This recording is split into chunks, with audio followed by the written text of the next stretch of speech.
I've been sitting here for so long trying to figure out an intro that my camera actually turned off before I made this clip, so that tells you about everything you need to know. How's it going, YouTube? My name is Nate. Welcome back to the channel. For those of you who are new here, I am a collector and an artist who likes to draw the things that I collect.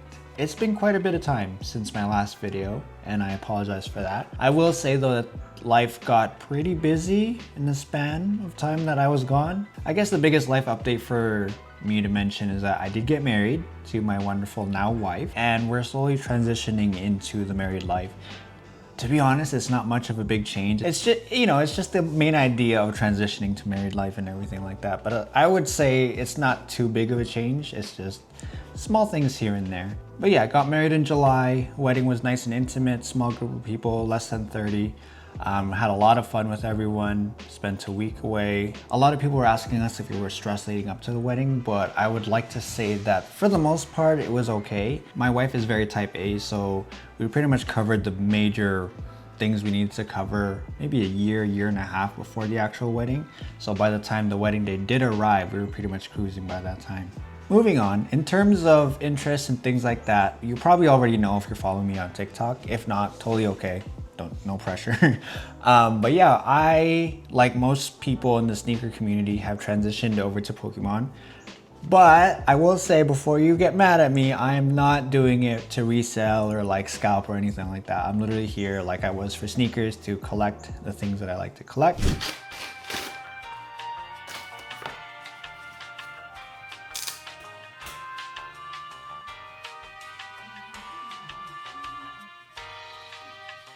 I eventually transitioned over to collecting more Pokemon cards. I still do collect sneakers here and there. I will admit that I have sold some because a lot of the shoes I have been taking up a lot of space, pretty much a wall in one of the rooms. So I decided to let some of them go so I can make more space and actually get some money back, some of it to Pokemon. But so of course, I've been watching a lot more content related to Pokemon on YouTube from creators such as The Pocket Monster Pat, or Coop's Collection, or even vendor POVs from like Timmy and Anna, or Beard Dad, or Coop's Collection, channels like that. Obviously, I still illustrate every now and then, but I try to do it whenever I feel more so inspired than actually trying to force myself to come up with something, because it feels more organic when I just get that hit of inspiration and I just go from that, because you get a lot more motivation to actually illustrate whatever you're trying to accomplish, instead of trying to really, drag it out of yourself, trying to figure out what kind of idea you can think of. So that's pretty much what I've been doing. That's why, again, if you're following me on Instagram on Vectored Studios, it's not as frequent. It hasn't really always been frequent. It's just whenever I have something available or like something I wanted to post, then yeah, I'll post something. To be clear, I am still illustrating here and there. I'll post a couple of the ones I've been doing as of late, or the ones I've done as of late. I will say I have been debating on doing SneakerCon this year, because the general interest in sneakers, not just from me, but like the general interest in the market and everything nowadays for sneakers specifically, it kind of died down in the past couple years. So SneakerCon in general, the table price is kind of high as a vendor. And for me as an artist going into SneakerCon, I'm already at a disadvantage. The people are there to buy shoes or resell, or, shoes, like actual shoes in particular. There isn't really a dedicated artist alley like you would for Fan Expo or Anime North, or any other conventions that has a dedicated artist alley. So I'm already at a disadvantage because I'm not selling shoes, and with the interest starting to decline in sneakers, it's hard to sell. It's hard to justify that table price if I'm not going to sell as much. Like in past years, I did make table, and I still made profit in past years, but I would argue that around the 2016, 2018 era, that was probably like the peak of interest. And then ever since then, it's been declining. Not too long ago, maybe like 2 weeks ago, I was at the Nike store at our local mall, and they released the Shattered Backboard Jordan 1s.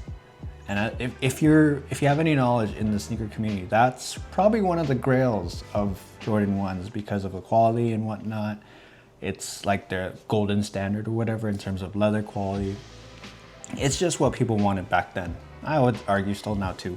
But with this new re-release, it just didn't compare, and people weren't as interested in Jordan 1s anymore.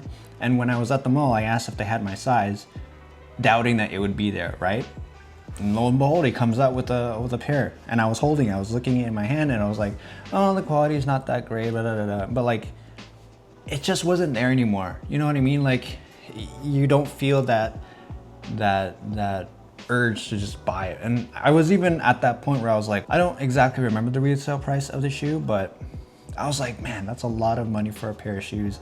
It's crazy now. I say that because, like, obviously, like I said earlier, I have a whole wall of shoes. But anyways, the general interest in shoes right now has dwindled quite a bit. So it kind of isn't a great justification for me to actually vend at SneakerCon. So I'm most likely not going to. But, you know, with that being said, just because I'm not vending in person doesn't mean my online store is gone too. It is still available. I still put my artwork available on sale. It's just also difficult with everything going on with like tariffs and whatnot for, you know, shipping to the US. But regardless of that, if you're buying stickers or small things, I can definitely still ship those out. I did mention Fan Expo earlier, and I did want to talk about this year because we did manage to go despite it being so busy with the wedding and everything. We did manage to go to both Anime North and Fan Expo. I think I got a little bit of footage from both events, but I kind of decided to focus a bit more on myself, to be honest. I wanted to enjoy the show as it was without having to shoot content, and I did. It was a lot of fun. I will say that I personally, I'm definitely not caught up with all these new animes and shows that are coming out, because just walking down the artist alley nowadays, there's so many characters that I'm just not familiar with. I would look at like a bunch of tables and be like, the art's nice, obviously, but I don't know who this is, so I can't really relate to them. What's crazy was that for Fan Expo specifically this year, it did something similar to one of the events held in the States. I think it was Anime Expo. But basically what happened was that Fan Expo added a bunch of extra tables to the artist alley, and that both took up a lot of space that used to be used for the food court in front of the Pizza. So if you're familiar with the Fan Expo layout, there's usually an area to just sit down with big tables, like round tables. Probably half of those tables were taken away and replaced with actual artist alley tables. I'm in a couple of Facebook groups for artists in Canada, and I have been seeing a lot. When that was announced, I have seen a lot of mixed reactions to that. On one hand, you have a lot of people who are like super grateful that they actually got a chance to vend at Fan Expo. And it's great because you do get a bit more exposure to other artists who aren't normally able to vend there. So you see a lot more art.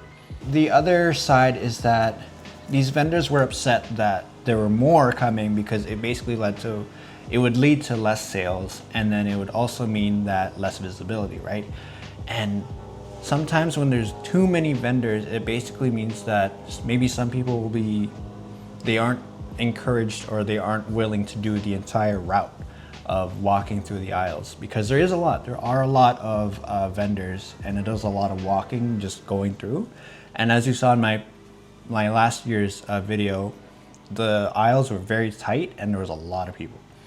And with that said, this year was almost the same, if not worse than how it was last year in terms of traffic. Like, if last year was shoulder to shoulder, this year it was pretty much sardines. You could barely move at like the height, like the peak hours of Fan Expo, because we went on the Saturday again, and it was crazy. But yeah, regardless of all that, it was still a good time. The one thing since I mentioned that I've been getting into more Pokemon, I did take part in a trading card rally. So you know the Snap rallies, if you're familiar with like other small business artists creating videos on YouTube, some of them do stamp rallies or ribbon rallies. I don't know what they call that exactly, but basically you just go around trying to collect a certain thing, whether it's stamps or ribbons, and then if you have them all, then you win, or like you are awarded with a bigger prize. In this case, it was more so where you would take your Pokemon bulk and then you would trade with specific vendors for a card of their own that they designed of that character. I did manage to get the master set. I think there were about 15 of them, 15 cards. And I did manage to get all of them. What was crazy was that when they first announced it, it was all holo cards. So like it was very shiny, very nice and whatnot. But I think they sold out within the first day or two on the Thursday, because it was a 4-day event, right? Fan Expo was 4 days. They ran out within, I think by the Friday. So they were scrambling to create more so that way it was available for everyone else. So unfortunately I did get the common ones that weren't holo, but hey, regardless of that, the artwork is really nice and I'm glad I did it. In terms of pickups, I actually did not get a lot. Usually when we go to these events, my wife and I do want to go for like posters and stuff like that because we love that kind of stuff. We love seeing the creativity of these artists and we love supporting them as well. So, but this year we were, if we're being honest, we have like a bin, like a dedicated bin just full of posters that we bought over the years in these events. We've hung maybe like a few of them, but we have so many that we still have to hang that buying more would just be too reckless. So we did our best to either the ones where it was like, no doubts, I need to get it right now, or if I were to see one and I'd be like, let me keep walking around. If it stayed in my head and I would go back for it, that's the one I would pick up. And that's what we did. I think we only bought 5. We bought 5. One of them was a 3 set for K-pop Demon Hunters, the Huntrix group, the trio. Really nice artwork. We have it framed. I'll try and get a photo of it here so you can take a look at it. But yeah, I do love the creativity that was with the trading card rally, and I really hope that they make more of those every year because I feel like it injected a new life into the Artist Alley because, you know, every year it's the same thing. So including something new really gives you that motivation to like really go around and take a look at what people are creating and stuff like that and try to get like a small memento from them as well. But yeah, anyways, I just wanted to create a quick video to, you know, make my return and say I'm back. I will try to create more videos as I can. My goal for this channel is for it to be more chill, more like a chill environment where we can talk about things like Artist Alley stuff or artwork or, you know, things that I like to collect and maybe hopefully you like to collect as well, whether that's shoes, Pokemon cards, or even other collectibles. Like for example, I got the Optimus Prime Supreme collaboration a couple months ago. Look how good that looks. Wouldn't that look amazing on a shelf? I'll give you another example. For the longest time, my wife has been so against blind boxes. Like Labubus. To be fair, I'm not too into them either. But anyways, just blind boxes in general. For months, she was like, no, I'll never do it. I hate the idea of not knowing what I'm getting. And then all of a sudden, she's suddenly like so into them. So she got heavy into blind boxes, like specifically Nancy's. So these are one of the figures from a Nancy set. I forgot what name it's from, but yeah, I think this was her chase. This is why she started collecting. This is the one that she kept going over to Markham for. If you are in the GTA area, then you understand from Saga to Markham, that's quite a travel just for blind boxes. But hey, you know, I've done similar things for old collectibles like Funkos and cards and shoes, so I'm not gonna doubt it. But anyways, yeah, small things like this. Have you been collecting blind boxes as well? Have you been collecting cards like I have, shoes? Let me know what you're collecting, and aside from that, I will see you in the next video. Peace.